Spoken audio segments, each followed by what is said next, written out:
Далеко от Тувы шли бои. Но если напали на брата, другой брат спешит на помощь. И вскоре стали приходить с фронта письма. Их читали на стойбищах всем миром. Я бесконечно благодарен командованию за то, что оно доверило мне командовать славными орлами Саянских хребтов. Своим мужеством, героизмом тувинские добровольцы с честью оправдали почетное звание конногвардейцев. Полковник Попов.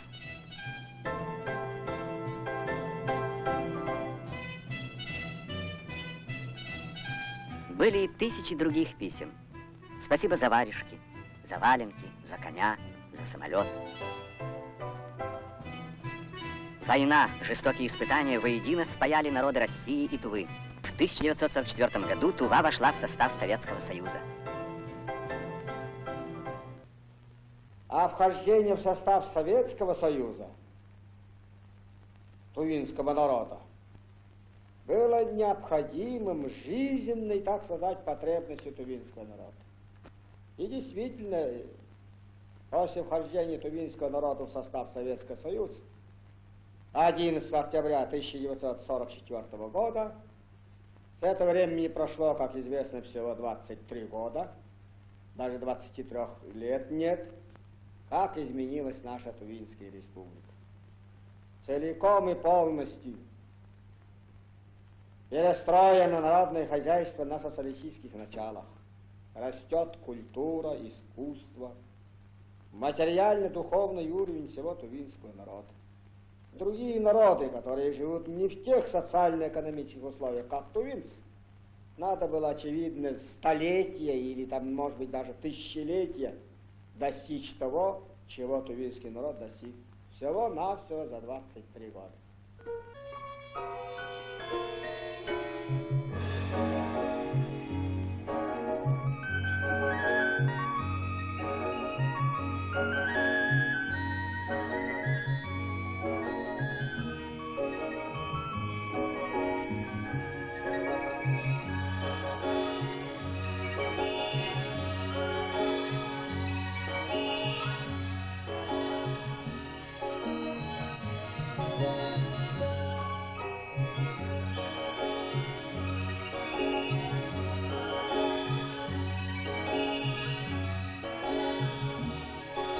Все, что вы видите сейчас на экране, появилось в Туве позавчера, вчера, сегодня.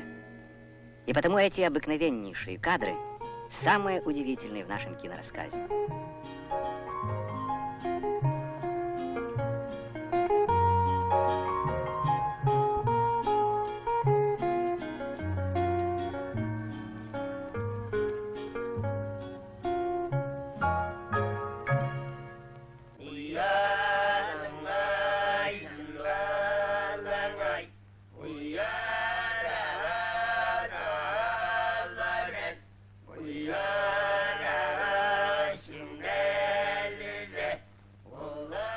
Из глубины веков, из незапамятных времен пришла эта манера горлового пения, бережно сохраненная и донесенная до наших дней.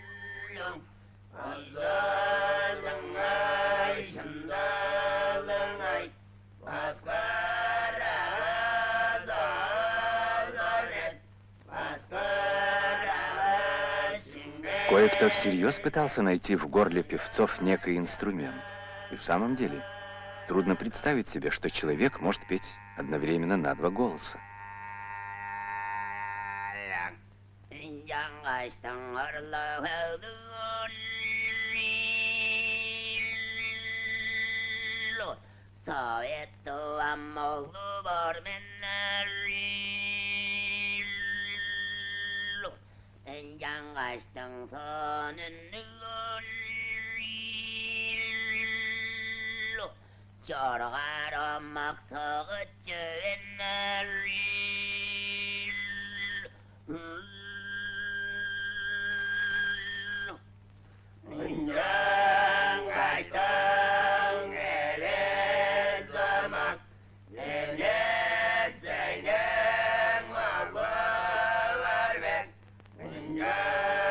Здесь, на Кызыльской студии телевидения, мы разыскали режиссера Клару Сагды.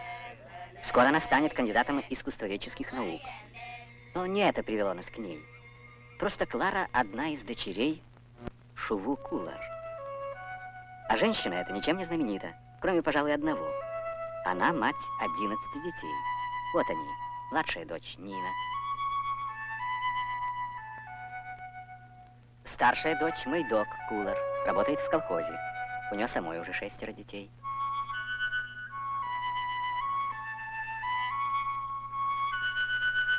Сорулга Кулар, директор школы-интерната.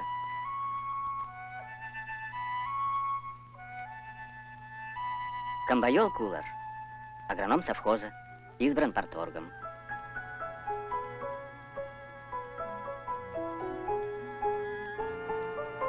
Тамара Кулар преподает в родном селе математику.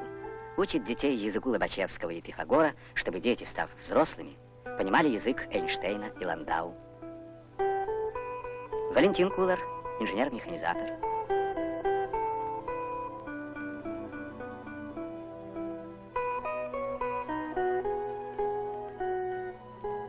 Лиза Кулар, студентка хореографического училища в городе Фрунзе.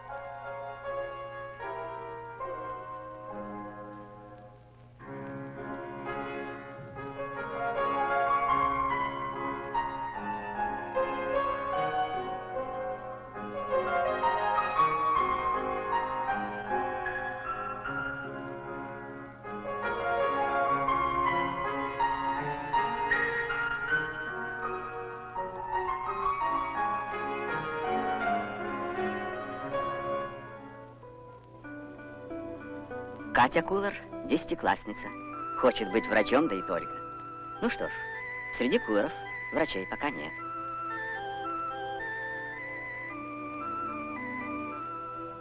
Есть в семье еще одна, Клара, студентка Тимирязевской академии, будущий экономист сельского хозяйства.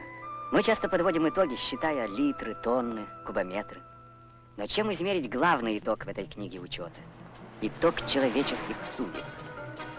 Новые дороги пересекли историю Тувы. Они прошли не только по земле, по воде, по воздуху. Пошли они и вглубь древней земли.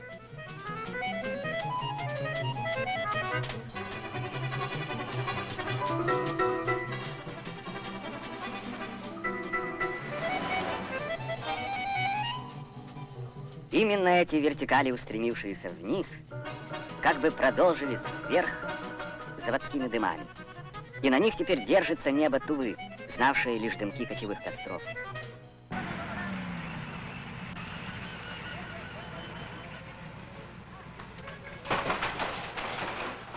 В Туве найден асбест. И не просто асбест превосходнейшего качества. И не просто найден. Обнаружено огромное месторождение. И построен комбинат, который здесь называют Тува-асбест.